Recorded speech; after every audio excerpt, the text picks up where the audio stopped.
So welcome back to Gimme 5 book reviews and author interviews, where every story gets 5 questions worth remembering. I'm your host, Elizabeth O'Carroll, and today we're diving deep into raw, rhythmic, and real-life ride with Jonnie Maine, the voice behind the memoir that blends hoops, hip-hop, and hard-hitting life lessons. So let's get into it. Hey, Jonnie, how you doing? Doing all right. How you doing? I'm doing great. Where in the world are you? Well, right now I'm actually right outside of in Florida, like in Pensacola area. Pensacola, Aries? Pensacola, Florida, in the Pensacola area of Florida. Ah, gotcha. How's the weather? It must be nice out there right now. It's muggy, but it's it's always gonna be warm, so I'm always cool with that. And the rain, and then the sun come out, then it rain again. Yeah, if you don't like the weather, stick around 5 minutes. It's gonna change, right? There you go. Right there you go. So you got it. So Jonnie, what an interesting life you've had. I'm so excited to share this with our subscribers and get them inspired and about your story. So are you ready to get started with question number 1? Yes, ma'am. Absolutely. Okay, so let's start at the beginning. Your memoir opens with a vivid sense of place and personal history. What's the first memory that really defines who Jonnie Maine became? Kind of like I talked about in the book. I talk about, at least for me, my fondest memories, as far as when I was trying to get into the music business anyway, was basically I grew up a fan of Michael Jackson, my family a fan of Michael Jackson and Prince, almost like everybody. And my dad had a tape, and it had the Michael Jackson Motown anniversary, 25th anniversary. So he had this tape, and right after that, the movie Purple Rain used to come on. So between Prince and Michael Jackson, that was the tape. I mean, I memorized it, I copied the moves, and so yeah, I was doing the moonwalk across the kitchen floor. Yep, with my socks on, like we all started. I'd be in there, as soon as my mom and them go to sleep or whatever, I get my dad's fedora. Oh, and I cut on the music. I'm doing exactly everything. Well, not exactly, but I was trying to emulate exactly what I saw Michael doing. And yeah, what an major talent he was. So amazing. I was so inspired with Michael Jackson too. And actually, I secretly dreamt that I would marry Michael Jackson one day when I grew up, but it didn't happen. Yeah, Michael. Yeah, and that's actually my middle name was Michael, because both of my parents were, crazy about Michael Jackson.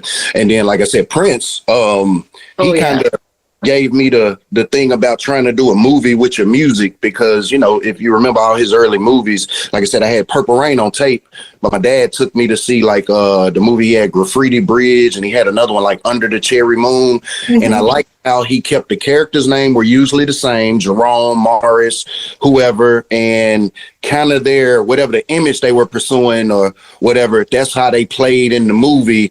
I took that, and I mean, that was just like genius to me, because even if you never heard Purple Rain, if you saw that movie, you knew the songs off of there because of the way it was marketed. It didn't matter if you knew them, liked them or not. If you liked that movie, 9 times out of 10, you were buying that album. You might not buy another one, but you buy that because it was just, so I loved that.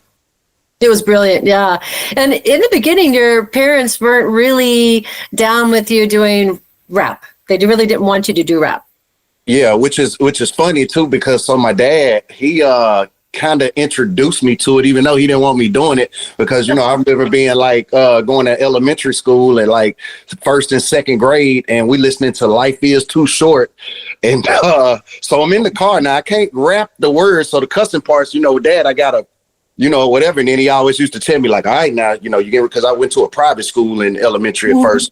And he used to tell me, hey, don't go in here, you boy, don't go in here saying, you heard what we saying in the car. It's okay, but don't go in here. And I'm not going to say nothing, Dad. I know better this and that. Soon as I get into school, I go to my friends and I'm rapping the cuss words and everything to them. I'm telling them, yeah, life is too short. Then you're riding down the street. And all my friends like, how you know your parents let you listen to? Yeah, so, yeah.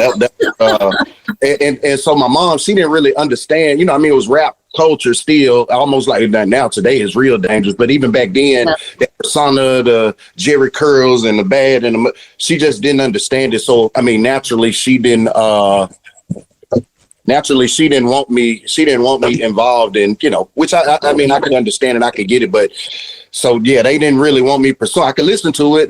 My dad took me to concerts and stuff, but it was like, that's not what you're gonna. I mean, he was an engineer, so he wasn't looking at like like, hey, this is a joke, this is fun, man. This ain't This is your hobby, but we want you to get a real job. Yeah, you're gonna have to go you need to get a real job. This we're not even gonna waste time on.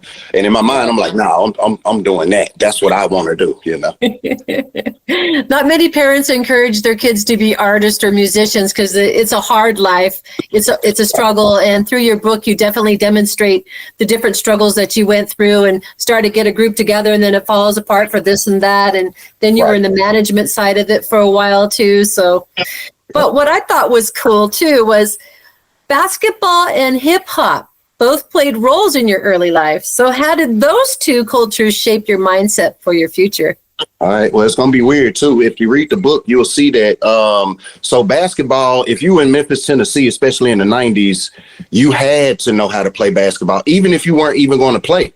You had to know how to play basketball, and you had to do this thing we call checking. And they do that to this day. If you went to Memphis City schools, once I got to public schools in like 4th grade, there's a thing called checking to where it's just them Jones in you. It's almost a form of love, but if you don't know no better, because they will hurt your feelings, you will cry. Like it's different. So you got, you had that going on, and you had with the basketball, it was just, I love basketball. My dad was an athlete. I knew all about how athletes work and whatever. And so I was crazy about that. He was big on football, but his thing was you need to, if nothing else, the sport can keep you in shape. It'll keep your mind right. It'll keep you disciplined.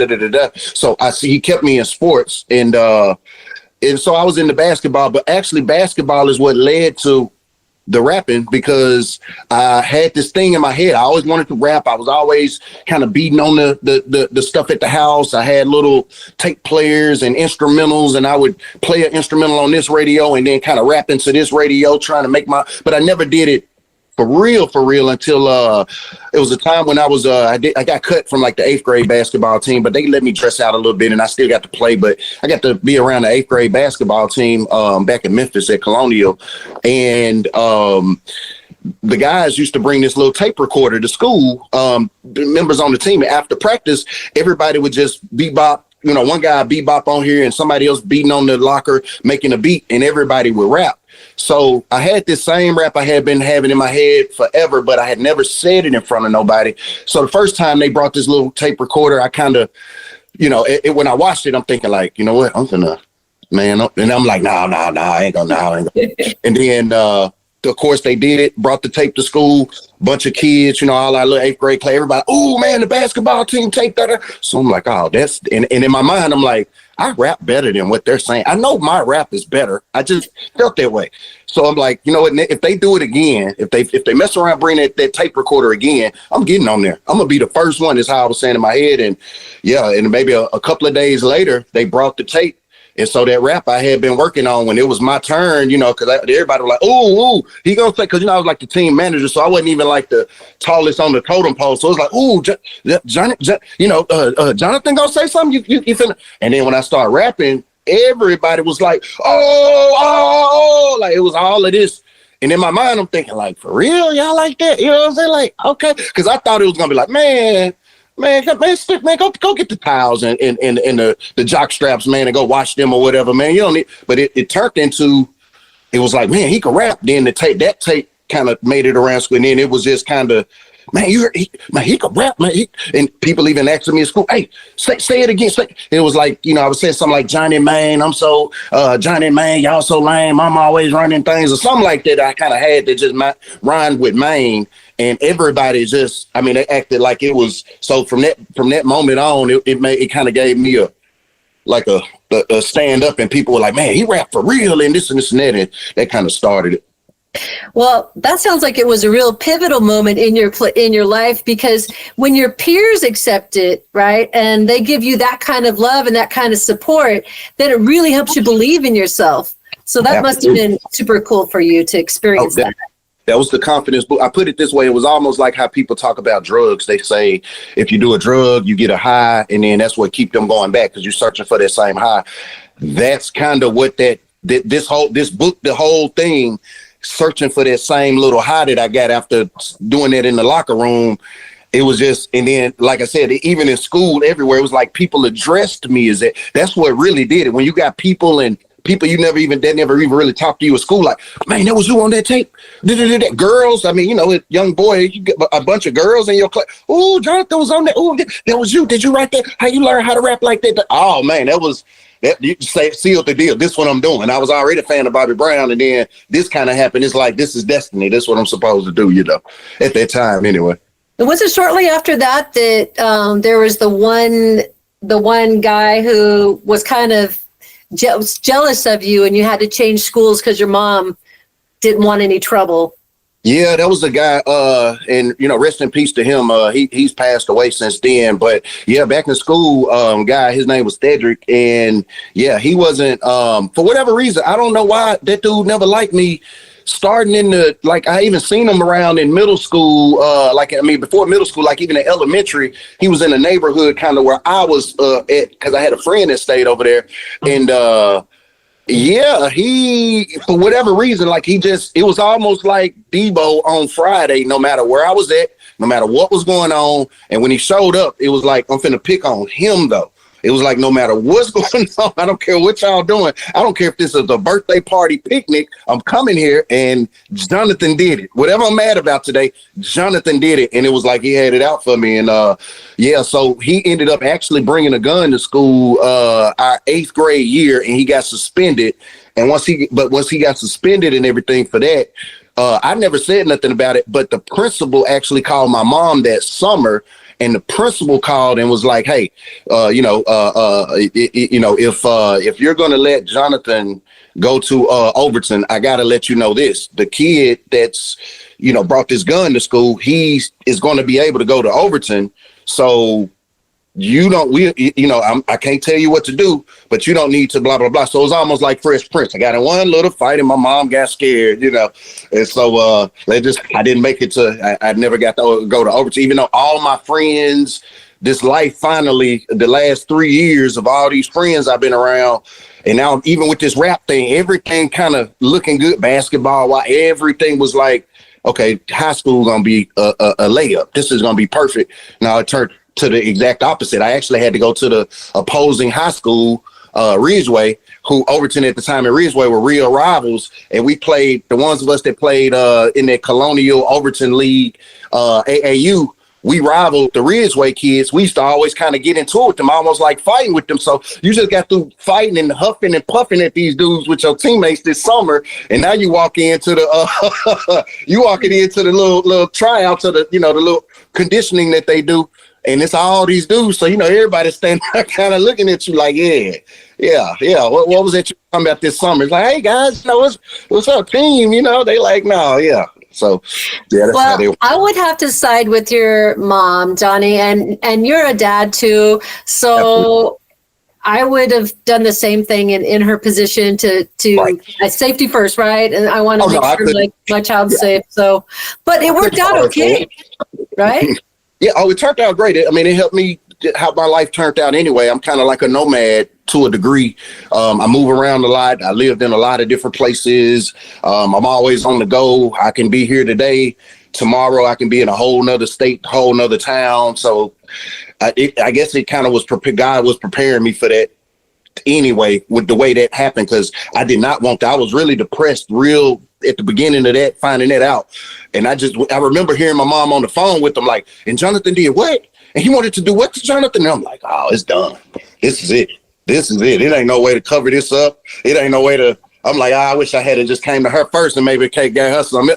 But I just knew. So yeah, but that kind of taught me later in life, like how to move around. It's nothing for me to go to a different place somewhere I don't know nobody and still just make a life and make whatever I need to do.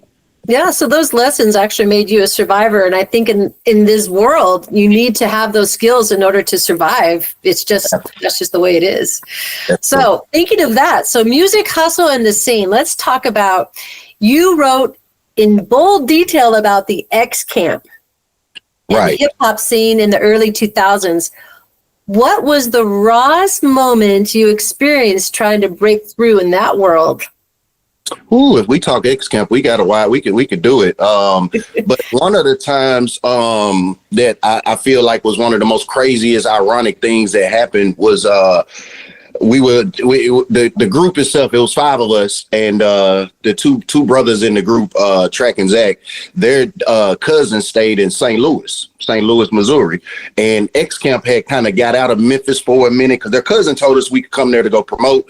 So we kind of was like, and it was beef going on, kind of like the Memphis rap scene now. It was a lot of just whatever, jealousy, whatever you want to call it. But it was a lot of stuff that we were running into in situations, even though music was taking us there. It was like we had other problems at the same. It was a balance. So when we got offered to go to St. Louis, we wasn't even going to stay there for a minute. We were just going for a show with the Memphis rapper Tila. We went to open up for Tila.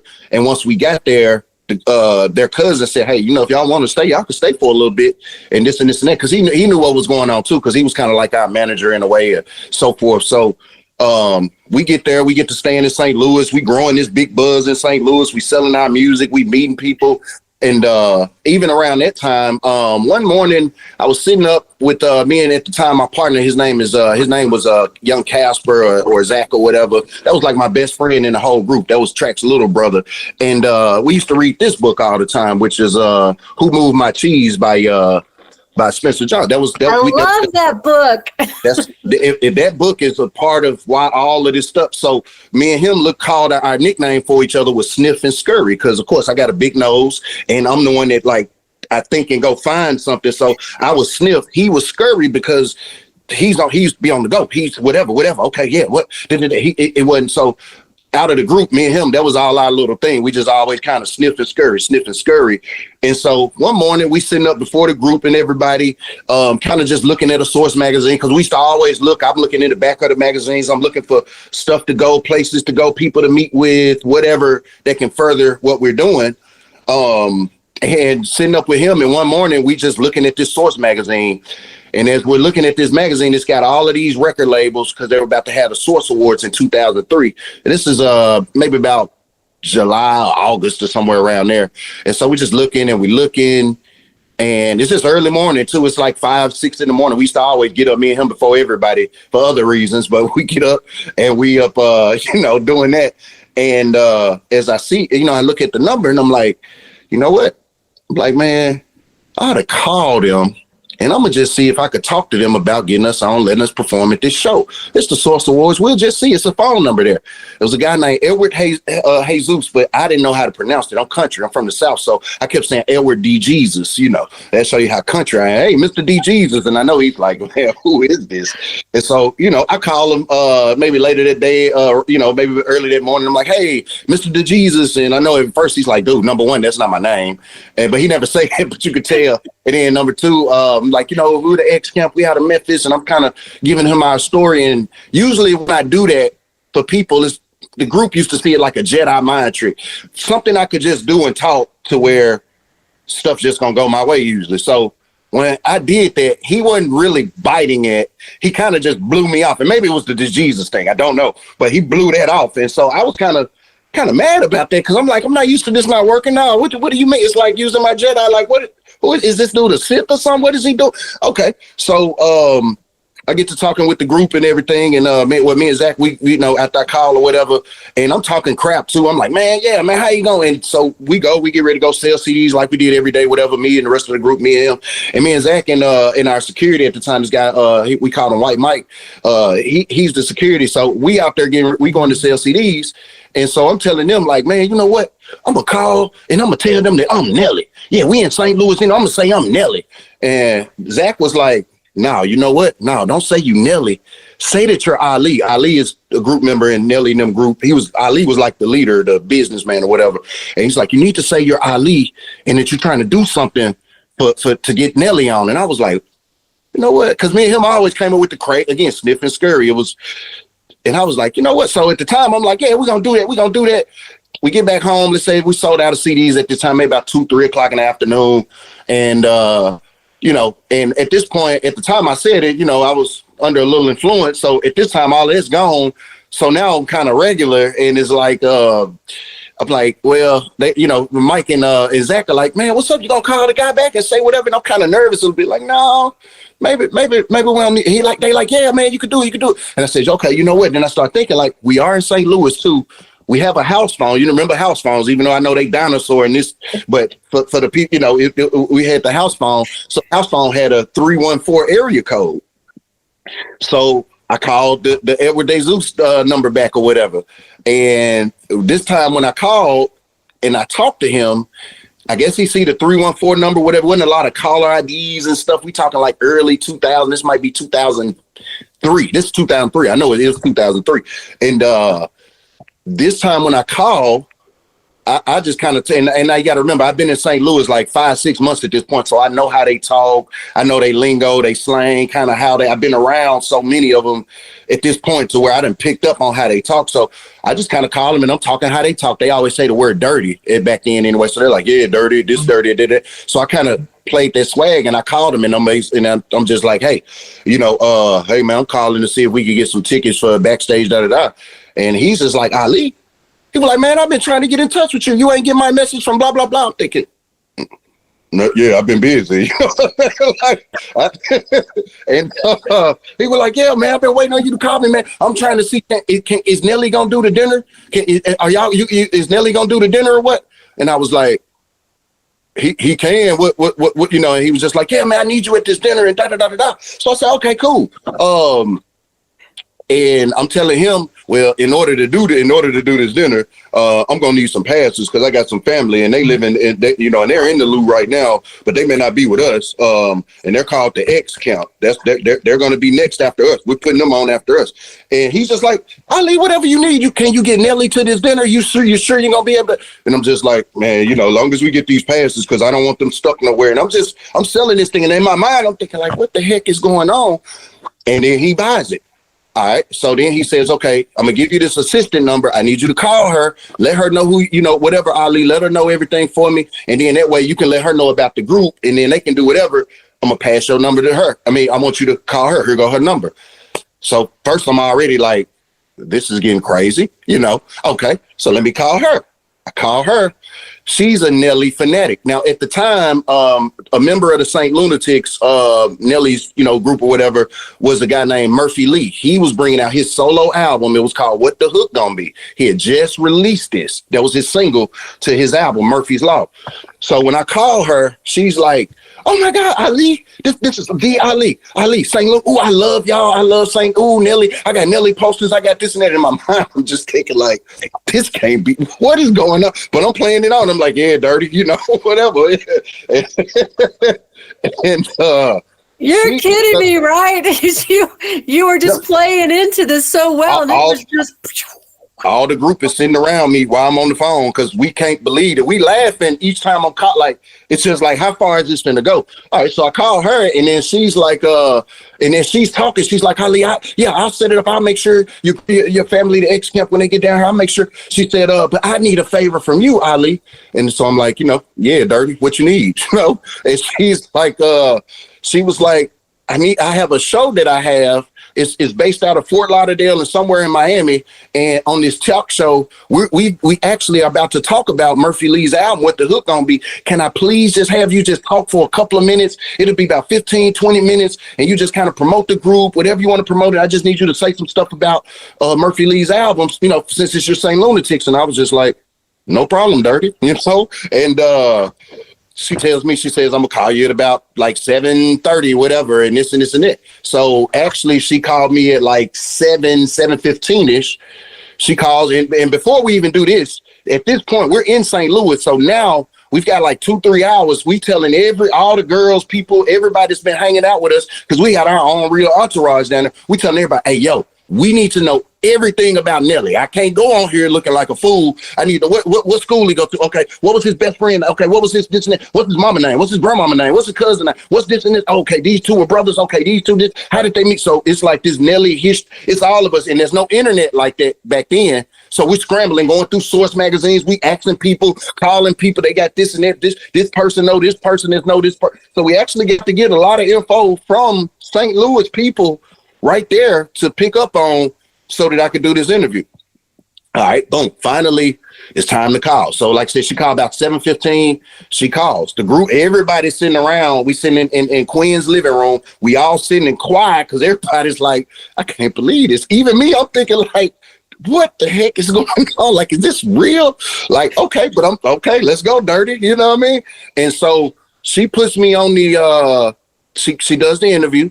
We go in about 15 minutes. Now, 15 minutes in the interview, I'm kind of just saying the basic, what I think Ali would say. I'm the regular promotions, the stuff I've read. Yeah, we putting out, Murphy Lee comes out this date, blah, blah, blah comes out. We met like da-da-da-da-da. I'm doing all of that.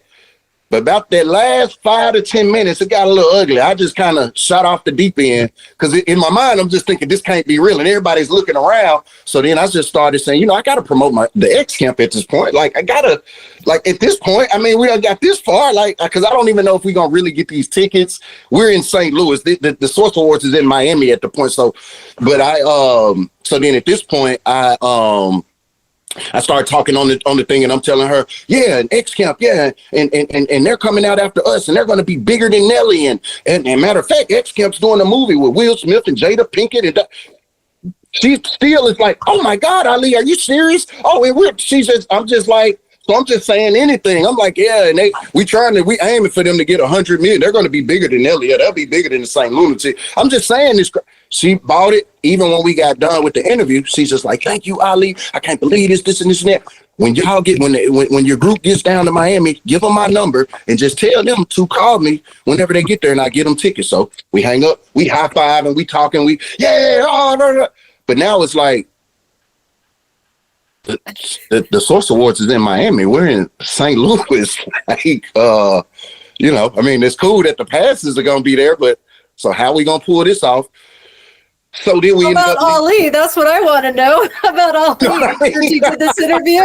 Because I still, in my mind, I'm thinking like we're not gonna go. I'm still thinking like we just did all of that, and it's funny. But in my mind, like, hey, we ain't gonna really like act on that, are we? But the group is like, yo, we going to the Source Awards. So now we trying to figure out like how much it's gonna cost, what we gonna do, this and this and that. You got to think none of us were working at that time because we were deep into this rap thing. So I mean, we had ways to making money, but it wasn't the standard way. And so we hustled up some money. They had a cousin that lives in Nashville, and they were looking at it like Track and Zach did, and they were like Track, Zach, and Quinn. They had a cousin live in Nashville, and they said, well, he told them, hey, if y'all want to go, y'all going to the Source Award. Now he thinks that we got like backstage passes. He doesn't know that we're supposed to be Nelly and the Lunatics. He don't have no idea. He just know he been supporting his cousins forever. They've always been doing whatever. So like, oh, they must got some. It's likely that they may have gotten some passes to a thing. And so we get there, we get to Nashville, and then we got to go from Nashville because he's agreed to drive us all the way to Miami. It's like 5 or 6 of us, 7. We were cramped up in this. He had like an excursion, expedition, whatever. It's a big truck, but we were still cramped up. We get down there, halfway there. That's when they decide to kind of tell Tamon like, yo, so about these tickets and everything that we about to get, let us tell you the story. Like, and so you can imagine that the mood changed in the car. For me, I had already kind of been wrong because I'm telling them like, man, we don't need to like, this going far enough in my mind because I'm thinking like, ain't no way we finna, but we end up going. So then once we get there, once we get to Miami, and now the mood's changed, and now we kind of feel like everybody kind of looking like, man, Jonnie Maine, you got us out here on the whim. But in my mind, I'm like, I didn't say we had to do this. It was just us playing along. I didn't know we was gonna really. We get to St. Louis, so we get down to Miami. We get there the first night, and I remember calling the lady, and I'm telling her like, hey, it's this is Ali's cousin. We the XCamp. We just trying to pick up the tickets, and she's like, look, well, I'm busy tonight, so I'm not. Where are y'all at? And I told her the hotel. We wasn't even in Miami past the toll booths. I guess we was on the outskirts, and she said, yeah, I'm not coming way out there or whatever tonight, so y'all could just get with me tomorrow. That was fine because it was nighttime. I understood. It's cool. We went and go get a hotel room. Cool. Next morning we wake up. We get a little breakfast. Everybody's like, hey, Mac, J-Mac, you need to call her. J-Mac, call her. I'm like, and I'm nervous too, because now we really hear all these people here, and I'm like, holy shoot. So I called her. I called her the first time. She didn't answer. Gave it a few minutes. Called her again. She didn't answer.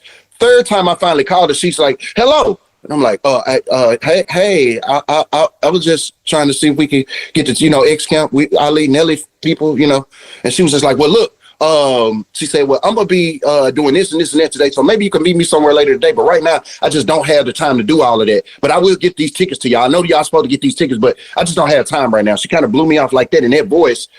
Everybody kind of hear that. And you got to think the guy that's driving us down there who found out on the way, you got to think how the mood is. So everybody kind of look, and now here I am. I'm the bad guy. Everybody's like, everybody like, man, I can't believe went from hero to zero. Yeah. So, and the only person at the time that really was like, had my back was Zach. He got no matter what I was into, just like him. Scurry was still there like, hey, Sniff, it don't matter. That's what he told me. He said, man, bro, it don't matter. I believe you, bro. Bro, we you know how we do stuff. That's all he kept telling me. You know what we be doing, bro. Don't worry about it. Just don't worry about them. You know what I'm saying? So then we sitting in the room, and it's early morning too. It's like 11 o'clock. Now we don't have nothing to really do. We way in Miami. We ain't really got a lot of money. We don't even know what this thing finna be like. So as we sitting and you feel the tension, it's like, cause you feel the vibes in the room. It's like, just kind of, hey, y'all want to just go ride up to where this look? Cause they had events for the Source Award at different places. And it's like, yo, this pool party is supposed to be around blah, blah, blah. Man, y'all want to just go over there and try our own thing. Cause it was a thing we had where we could just sneak into places, or I could Jedi mind trick into a place. So it's like, man, y'all want to just go and see. And then that way we give it a couple of hours. If nothing happened, we'll just come back and then we'll try to call her. It was kind of like, yeah, we ain't got no choice. Ain't nothing else to do, So it's like we riding. The mood's still a little sour. We get to ride and then we pull up to over to where the pool party at. We don't even notice the pool party thing at this hotel. We just see all of these trucks. All these trucks got, stuff wrapped on them, shrink wrapped, and posters and Jackie O and making the band and all of these different things. And we're like, whatever this is where some rappers at. I don't know if this is where we're supposed to be, but this is where some rappers at. This is what so whatever we can do, we kill time until we got to call this lady. So then we get to walking up. Now, we do look a little different because we just came out of St. Louis and it's freezing. So we got on all these hot sweaters and big old overcoats. We're in Miami now. It's like 85 degrees, so we look a little different. But we look like rappers because we got the rap looking stuff on. But it's still like, yo, they some hot rappers, I guess, Literally hot rappers. You know what I mean? And so then after we we get there, and then we had a thing that we didn't see nobody by the door, and we saw people coming in and out of this door. So we just said, okay, let's just walk. And so we walking, and we kind of know it. And it's, it's like 5 of us. We kind of walking, everybody kind of just looking around. We just kind of like, is somebody finna put us out? Where are we going? We don't even know where we're going. You see all this rap stuff everywhere though. So it's some rap stuff, but we don't know. We don't know what it costs. So then I start hearing the guy say, hey man, hey, y'all come here. And I'm thinking like, So we kind of start walking a little fast. He's like, hey man, hey, come here. I'm like, and then he said, hey, xcamp. And I'm thinking, xcamp? Who the hell? xcamp? So we turn around. It's a DJ in Memphis that we always work with. His name was Freddie Hydro. And he grabs me on the shoulder. We see him and we're like, Freddie Hydro, what you at? He's like, man, xcamp y'all down here? Because we had just seen him maybe 2 weeks ago at another event or whatever. And he was DJing and, and we did intros for him. Like we had a good relationship with him. So he just like, I didn't know y'all was finna be here. The only people that I seen down here was 3 6 Mafia. No, he said the people he said everybody was looking for. He said he seen like 8 Ball MJG. But he's like, we hadn't even seen 3 6 Mafia or Yo Gotti. I ain't even seen them yet. And they were, big at that time in the rap thing, whatever. And he like, y'all like the only ones I've seen size 8 Ball and them. And he was like, man, y'all want to get on the radio real quick? And we were like, okay, cool. So he was, doing a remote, whatever, all of these different radio stations were, but he was there and he put us on the radio. He talked, telling them, hey, Memphis, y'all won't believe who I got down here. I'm at the Source Awards. Guess who I got? I got xcamp. He put us on the radio. We all got to talk, get shots out real quick, came back, went to break, came back, asked us how we enjoying the festivities. People seeing that, everybody around, other stuff, other rappers, all this stuff. It was like that broke it in to where people looking like, well, they got to be somebody. So nobody, actually, a lady walks up to me and she just kind of, she's like, did y'all leave these? And like, oh, yeah. She gave us these little wristbands. So let's put them on. We go in.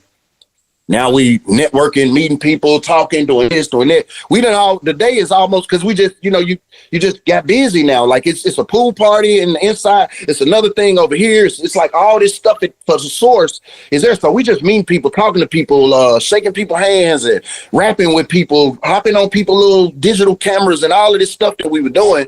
And then at one point, Zach kind of taps me like, yo, look what that billboard, that little that thing said right there. We saw it. It said the Source Awards presents Russell Simmons for a dinner. There's a dinner he has to be at this day. So we like, and so I'm looking at Zach like, you already know what time it is. All right, group, y'all go ahead and do what y'all do. We finna try to do the Jedi thing. We finna sniff and scurry, finna go see if they can do the Jedi trick. So we go down here, we talk to this guy. He's with the Fruit of Islam, which is their security. And he's real cool, but he's not letting us in. And we talked to him maybe 30 minutes. I'm sitting there trying to, man, we done gave him a CD. He even looking at the CD. Man, the graphics cool. Zach is rapping to him and this and that. We're having a great time, but he is not budging about letting us in. He's even telling us like, yo, xcamp, I deal with y'all cool, man. I hope y'all blow up, but man, and I'm gonna listen to this CD, but man, I can't lose my job. I cannot let y'all in there. We like, man, okay. So then as we walking out of there, again, I'm a little spoiled little brat back at this time. So I'm walking out because when the Jedi mind trick didn't work, I was so used to working. I get my little, so here I am walking, man, so sick of this, man, we hungry for this because I want to meet Russell Simmons. He's in this dinner. I'm telling, I'm just talking like, man, I'm so hungry for this, man. I'm tired of this. I'm hungry. I'm talking to Zach and Quinn and them, and I'm just like, man, I'm hungry for this. I'm hungry. This girl walks up, beautiful girl, dressed in like all this source stuff and this and that. She got all these badges and these little She walks up and she's like, baby, you hungry? And I'm thinking, I don't know. Like I ain't know. I'm hungry. I'm trying to get in this game is what I'm talking to them. And she's like, no. She's tapping me on the shoulder. Like, sir. You know what I'm saying? If you're hungry, I can help you. I got tickets to the dinner. And I'm like, what do you, huh? And she's like, yeah, tickets to the dinner. And she gives me this ticket. You see the ticket, it say $350. Russell Simmons, Source presents Russell Simmons. And I'm like, okay. And then I say that she give me the ticket. I say, hey, all of us hungry. We all together. So now we got these tickets. You can imagine the guy, the bodyguard's face that we just spent all this time with for 30 minutes, begging to get in here, rapping, hanging, laughing. He sees us walking in now. Because he's right there with the other security.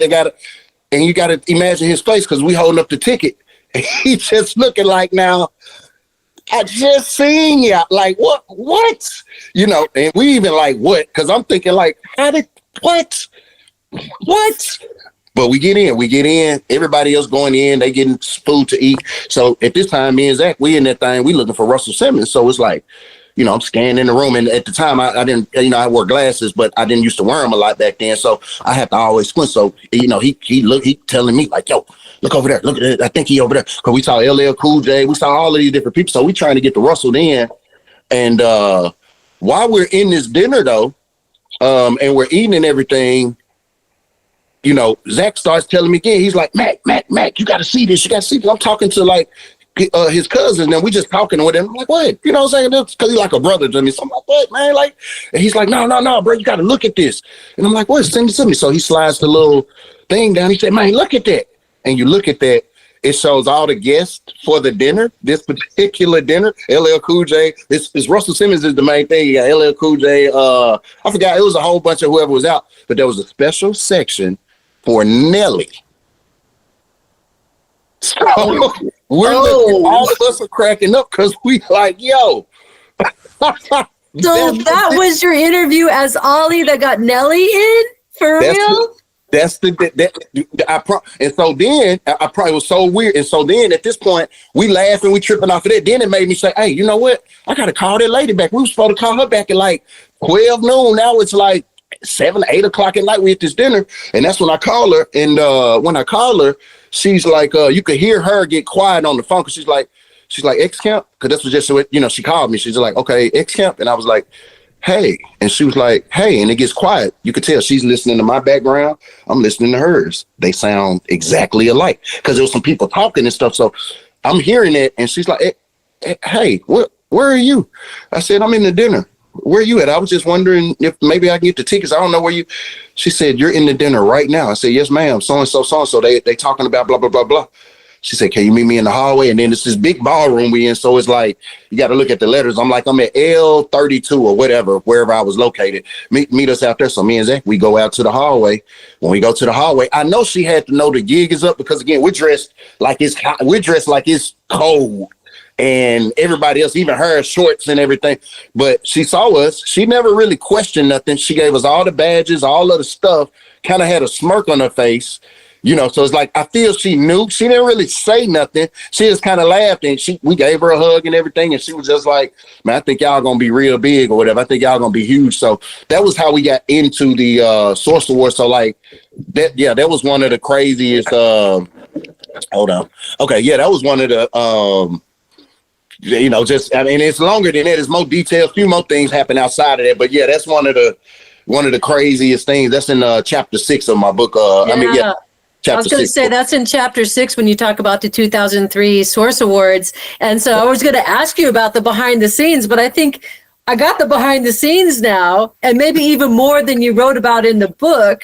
So that's pretty cool. Only people that are listening to this interview, or maybe you'll do more, will get that whole story. So that it worked out really well. It sounds like the Jedi universe was with you. It had to be, because if anything had went differently, that whole trip could have been sour. So it could have gone south really fast. Yeah, I mean, we're way out of town. We're in Miami, Florida. You know, the guy that was driving, you know, he finds out that this is so this whole thing can turn into like a whole big ripple effect, but it actually turned out to be one of the most memorable, exciting. I still don't know what that is. I always, me and my friends that talk about it, it's like, I don't know what that is. Some people say now I see everybody talk about manifestation, everybody talk about this and that, and that. I don't know, but I know there was something magical about that whole. There was just no way. It was just no way. I couldn't even believe that we went from sitting there looking at those stores talking about it, to calling and playing that joke, to actually being there. I couldn't fathom that, and actually got the tickets and didn't pay a penny. Wow. I would say that's miracles and synchronicities that were definitely in your favor. So that's so cool. So now, thank you for that. We're talking about the Dapaypaboyz era. The Paper what Boys. What did that time teach you about loyalty, fame, and self-worth? Yeah, so with the Paperboyz that was like actually my thing not just me, me and my partner Wall Street. After the breakup of the xcamp, it was almost like, and then we moved. Then that's when I ended up moving to Pensacola. When I moved to Pensacola, because Wall Street's mom actually invited me to move down there and everything, and so like once we got to Pensacola, we were still picking up the pieces left from the whole xcamp, because we had spent 5-6 years with all of these memorable, big, crazy things that we did, to where everything was split and broken up. It was like a bad breakup, like you're in a serious relationship where you're engaged and almost about to get married, and then all of a sudden it's just over. So we weren't even really over it mentally, but it was, like life goes on. And but once we got to Pensacola, I was working at a couple of us were working at a call center, and the call center, they sold the New York Times newspaper, right? So the two guys in Florida, Swag P, rest in peace, and Mike Dog, which is one of my best friends to this day. I met them at work, working there. And at first, because Mike used to rap and he was a part of a group, I think it was called White Line. Swag, he had him and his brothers, they were called the Front Line. And then, I came from the xcamp. I mean, they had my CDs and they knew, but like I said, xcamp was over and we was new to the city. So we'd all go over Mike's house and just rap during lunch break because we all sat by each other, got to knowing each other. And then it kind of turned into, man, why don't we do a group or something? Why don't all of us? Because they knew Wall Street and Dog, from me being down there, and then you had them, so all of us kind of hanging out together every day, talking every day, to the point to like, man, y'all want to do a group for real? Man, we could. And then first we called ourselves, because the company that we worked for was called PCF, so we called ourselves Paper Chasing Fools, just coming up with a name. The first little demo we did, it had like 8 songs on it, and we just called it the Paper Chasing Fools demo. But as we started, kind of like it was as it started getting a little bit more serious, me and Wall Street were kind of talking like, yo, we're gonna probably turn this into a real thing. It's like, we ain't gonna need to call it Paper Chasing Fools. Like, what can we call it? So we went through some names, and then we came with the Paperboyz. And at first, everybody was kind of like, man, that's kind of, it's kind of original. The Paperboyz, like newspaper boys. And it's like, exactly. That's how I am. Like, exactly. And so then we were trying to figure out how to make it different. And that's when we came and said, okay, well, we're going to spell it P-A-Y for like pay. So we're going to say Paperboy, but everybody always called us the Poppy Boys and all of that. Like, that's just what everybody called us. But it was the Paperboyz. And then, once we started putting everything together, it was almost everything we missed from xcamp. We got it ×2 when we were doing that. We had a team of producers instead of one person just making the beats. We had a team of producers. We had not just me doing the management. We had 3-4 of us working on the management, making the phone calls, doing this and that, booking the shows. It was a whole unit network team. And it grew. I mean, it was a big thing for us, especially just two dudes who had came down, and just everything we've been through. We were looking at it like God was giving us everything back tenfold, Yeah. So.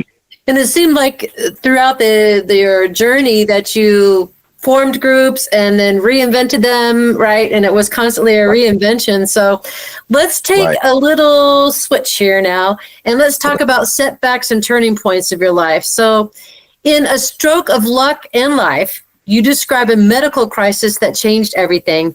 And I love the video of you and your daughter it was University of Florida, the hospital. University of Florida, yeah. Yep. How did that stroke transform your outlook and the artistic drive?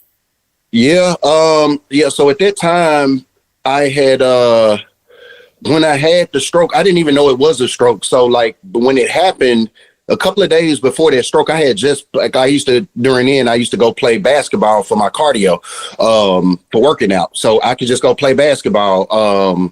And that's matter of fact, the night before I had just got through going to play basketball because I used to hate cardio. Like I could go hit the gym for weights, but I hated running. So what's better? You play basketball, you finna run up and down the court without thinking about it.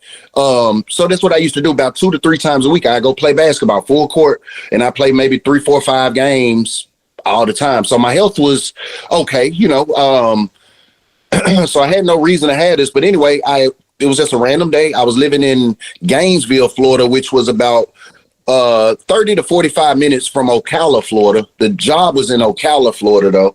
And normal day, ride to work. I get to work.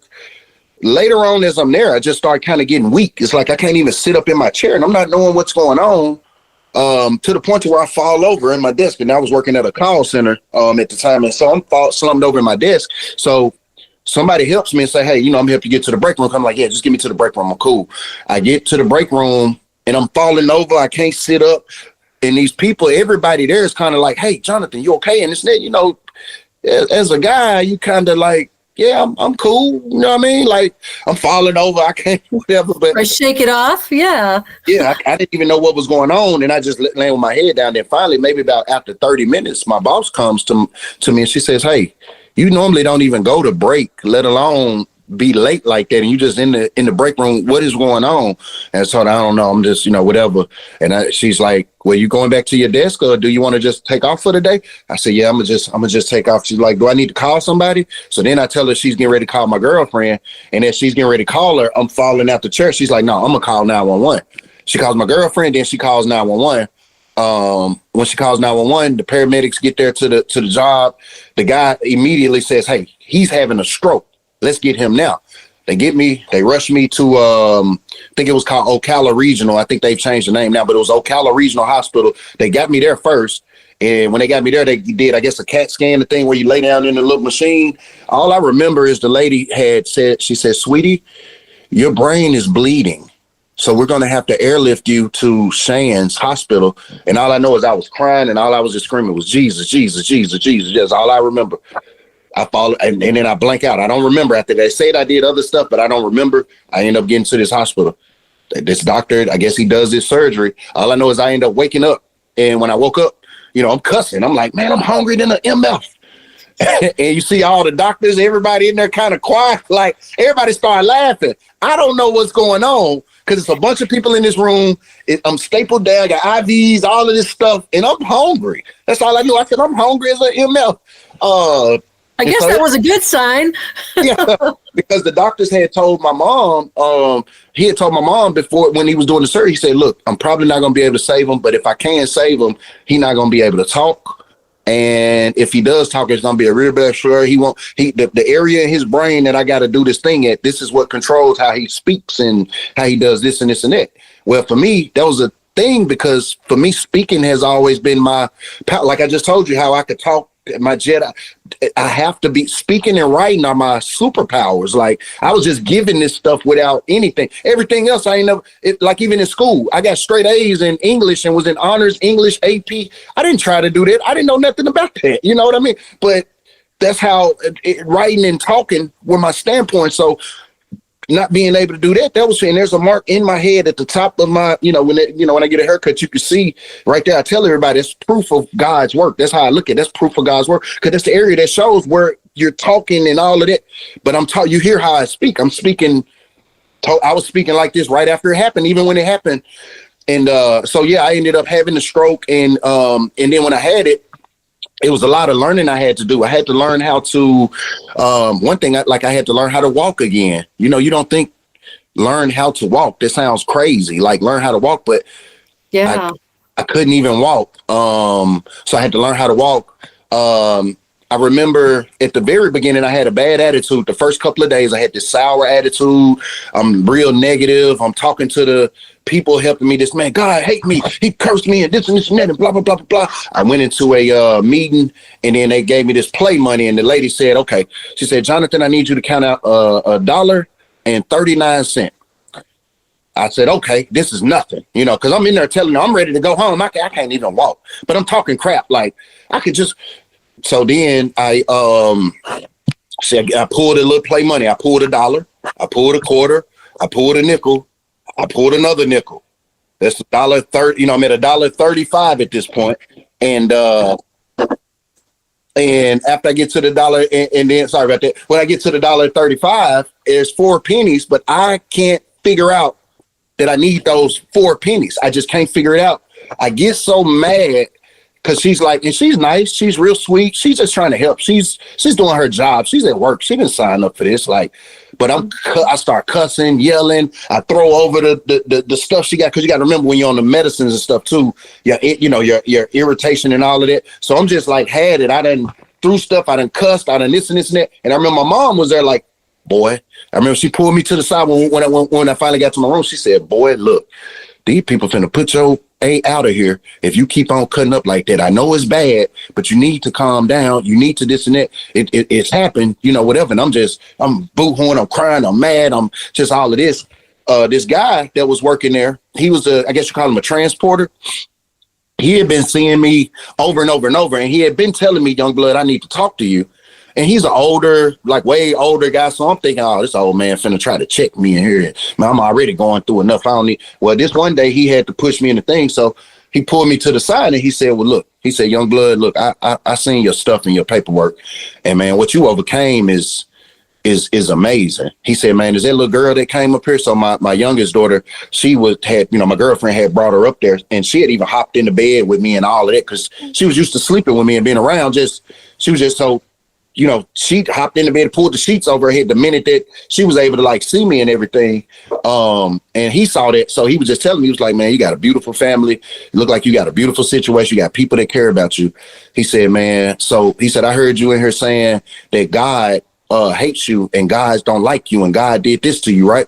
And, I'm like, yeah, man, because, man, why would he do this and that? And I, man, and I got it this and that. He said, do you think if God didn't love you, he said, so if he took you away from that little girl, he said, I think that would be a sign of him not loving you. I think if you couldn't even talk and you didn't know what was going on right now, he was just naming different things. And it's just like, and again, you on medicine, you emotional, you got all of this going on. And then it was like the tears they just flooded my face as he's speaking to me. And he gave me a little Bible that he kept, his personal Bible, the little ones that you see in the hotel rooms. I forgot what you call them, but the little orange Bible. And he said, man, look, this is where you could start.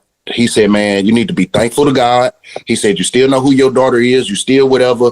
He said, I don't know. You may not ever recover. You may be in a wheelchair, but at least you could talk to her. At least you were able to see her. At least you this and this and that. And he like, man, if you go to God, he'll give you everything back. He said, if you got that attitude you got, man, he gonna look at it like, yo, I'm gonna take it away from him. And since he didn't accept what I just did, that I saved him, and that I could have been doing anything. I got this whole world to worry about, but I came here for Jonathan, and he called on Jesus. I saved him, and now I'm gonna have to go do this. And now he complaining and saying I ain't did something for him, man. And as he broke it down to me, it just kind of, and so from that next day, when I went back in, even the lady that used to have to come bathe me in the mornings, I used to give her trouble. Because she'll be like, raise your right arm. I can't raise my arm. Well, Jonathan, can you? I can't do none of that. Well, this morning I came, that morning, hey, good morning. And I know she's like, what? Yeah. What y'all got him on? You know what I'm saying? What? and I even told her, I'd say, hey, I apologize, this and this and that. And then I got to talking to her about her being a therapist, her college, what she did. That became one of my friends when I left. I was kind of sad to see that, like 3-4 of them up there actually. But in the beginning, I was the one that they like, hey, we finna get him out of here because everywhere I was going, I was just cutting up. I couldn't do nothing. I was mad. I was sad. I'm stuck in this wheelchair. Somebody got to do something. Somebody got to wipe your behind for you. That humbles you. When somebody, you know what I mean? Like, that stuff you take for granted. I ain't trying to be gross on the thing, but I'm just saying something as simple as that, you can't even do it. And so I'm mad about it, but not even realizing, man, God saved you. You can still talk. Everybody I was talking to, my mom friends and stuff that she was calling, everybody be on the phone. They'll tell her, they're like, Linda, you sure Jonathan had a stroke? She's like, I'm at the hospital with him right now. They're like, no, but he sounds like so good. She's like, I don't know. Because they say where it happened that he ain't even supposed to be able to talk, but he's talking and you hear how he sounds. He still got his voice. And so yeah, that's why I called it a stroke of life and luck. It ain't even really luck. It was just luck that God chose me and chose me for that situation. But it could have went so many. And then especially for my daughter, my oldest daughter, she lived with her mom at the time. But my youngest, I raised her by myself. So it would have been, she would have, you know what I mean? Who knows what life could have took her. But he brought me back. And so it was like, hey, be thankful and understand and use this testimony to tell people instead of running your mouth that, oh, God did this. Oh, man, I had a stroke. Oh, and it changed my perspective. Ever since then on life, period, everything I do, I always got an introverted perspective. I don't even accept negative. Nothing could be, everything can be even some go bad for me. There's something good in there. Now, I don't get frustrated every now and then, but even then, after I calm down, cool off on whatever, it's always a good thing in it. You really need to shift your focus and put your priorities on what you should be grateful. Instead of what you don't have, what do you have? And really focus on that. So that really shifted you from artist to journalist and storytelling and writing your book, right? Yes, ma'am. That's amazing. Well, Jonnie, we have time for about 2 more questions. Okay. Short ones, if you can. So, reflections and legacy. You write about your cousin, M.R. Maine, and also about K.L.E. Da Vinci, 2 very different but important figures in your life. What do those chapters say about the power of collaboration in family? Absolutely. So yeah, Mr. Maine is my cousin, and he's always been supportive, even though we've done music together, and even our names, like I was always Jonnie Maine and he was Mr. Maine, but it ain't like we did that on purpose. I actually became Johnny Mac by the time he became Mr. Maine, but always collaborating, always supportive. Same thing with Kaylee. When I was doing the XCamp thing and this and that, I kind of brought Kaylee along. I was ended up kind of becoming his manager because our moms knew each other from work and past lifetime. And I kind of like managing them and bringing them around with the XCamp, letting them see a lot of stuff. He got to meet Russell Simmons when we went to Detroit at one point, just different things like that. Just, you know, friendship, collaboration, that always have been the thing to spread stuff. And with me being mostly interested in the management, the music was cool, but I love the management, just putting artists and helping them get things and things they need done at the right time, whatever. Those were the ones that kind of let me experiment with their careers. I got to experiment with, you know, Cuz's career a little bit. He let me kind of help him with some management and different things or whatever to set up what he was doing. Same thing with Kaylee. It was kind of because he's an artist, he produced, he do all this stuff himself, but that guidance and structure or whatever, that was kind of what I brought to the table. So, and we had a lot of good times, and those were just people that knew me from them days doing music. They would know like those 2 artists that I worked with. So that's where they came from. And it really is about collaboration and really zoning in on the skills and the talents that you had. And it seemed like not only did you have a talent for rapping, but you also had a talent for management, putting things together. And you do have that Jedi, intuition about where to go, what to do. I mean, pulling off the 2003 Source Awards. Woo! Well, like I said, and all of that kind of goes to, I don't know if you read the chapter 3 Dig That. Most of that goes from when I was, going back and forth from with the group Z22 and my friend CJ going back and forth to Nashville. Those are the ones that, like, seeing them literally go get a record deal on the first time, take the music, say, hey, let's get out of Memphis. We're going to go to these record labels. They already had the book, all you need to know about the music business. And for them to say, hey, we're going to package this up and we're going to go to the record labels. That alone for me, again, like I say, how we talked about the drugs and that high, me seeing that, I chased that. Like when we went to New York and we went to other places, I chased that same thing because I've seen it done and I saw it work. I saw it work on the first time we literally go and they actually end up with a deal. I just was a spectator really in that situation. But just for that to happen, that opened up to where I was like, no matter what you got to do, we got to get to where the people that need that do to me, that, make the decisions, and we need to go put our music in front of them. So, yeah. That's amazing. That's an amazing journey. So, Jonnie, if you could leave our readers, our listeners, with one lyric or one quote or one truth from your book to carry with them, what would it be? Well, I would say, I think I said at the very end of the book, in the dedications or the shout outs and all of that just never underestimate the power of a true artist. And when I say that doesn't necessarily mean a musician or a whatever. It can be whoever, whatever your art is that you do. If you're serious about it, if you believe in it, and you strongly believe in it, and you just go for what you know, usually the road and the doors are going to open up, just like it did for us. When we went to New York, when xcamp hopped in the car and we just went to New York because the guy said, if you guys happen to be in the neighborhood, you come up here to A&R rep Rob Love. He said, if you happen to be in the neighborhood, you guys come up and I'll get you a meeting. To us, that would say, hey, get up here now. Y'all need to be up here today, right now, because we'll never be in the neighborhood. So just even taking that whim, I mean, there was some things that happened or whatever along the way, but that led to us doing other things and helped us with stuff. So again, almost like the whole thing that they talk about these days with that whole manifestation stuff, you believe in it, you walk in your truth with it, you go down the path of it, no matter what it look like. It may look crazy, and who cares what everybody else say? You're focused. You walk in that direction. Other doors, God gonna open up all kind of other doors. As long as you, like how we did the Source Award. I just feel like if you go and you believe, no matter what jumps in the way, like had we got there, or had we got to going on that trip, and then and I busted. Yeah, you know what, y'all? I'm too nervous. You know what? No. I know. No. Let's just turn around. Hey, Tamon, it's up. Hey, sorry, man. We didn't mean to mess up everything, man. If I had done that, the Source Award stuff would have never. So you see what I'm saying? How you just gotta kind of, no matter how crazy it look, you just kind of go. Long as you're doing it in good faith, though. Don't do nothing crazy, but do stuff in good faith and go in your path. I feel like doors open up. I love it. And when those doors open up, don't be afraid to leap through them, to jump through, right? Correct. Wow. So that's a wrap for today. Gimme 5 reviews and author reviews. Big love and thanks to Jonnie Maine for keeping it real and taking us behind the mic and into the memories. There's his book. Awesome. If you felt this story hit deep, make sure to like, subscribe, and drop your favorite moment in the comments below. Thank you, Jonnie, so much. And until next time, keep turning the pages and chasing stories that matter. Jonnie's book is a new release as of February this year, so get yourself on Amazon. We'll put the links down below.